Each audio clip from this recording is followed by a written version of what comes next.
Nothing Musa no go see for dis gate where in dey o. Imagine human being compared with ordinary chicken wey we dey chop.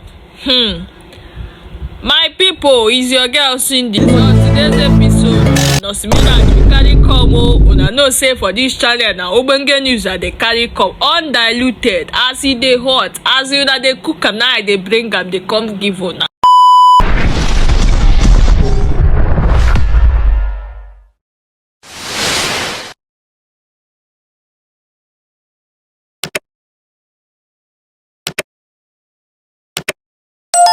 Welcome back to my channel. If this is your first time of joining us, you are welcome. My name is Cindy TV.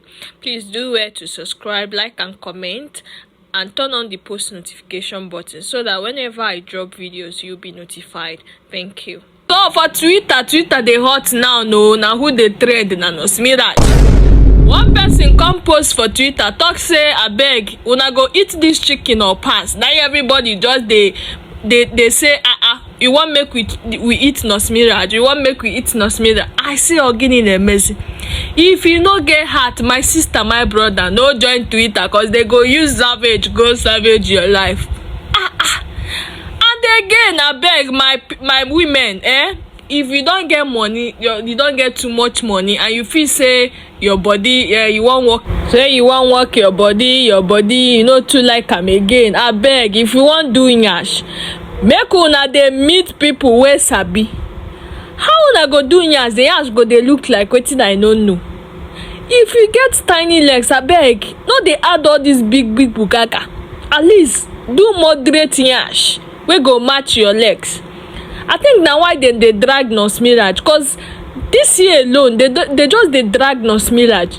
They drag am like I pass my neighbor generator. And that girl too fine. The girl the girl too fine now. But na because say him shape get as e be for people's eye.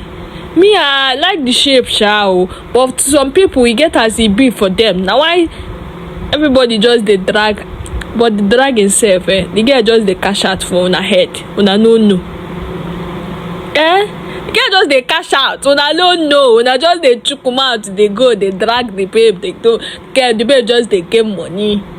Even to me self, e be like say Nurse Miraj go dey pray say make una dey drag am every day. Cause the more traffic, the more she earns.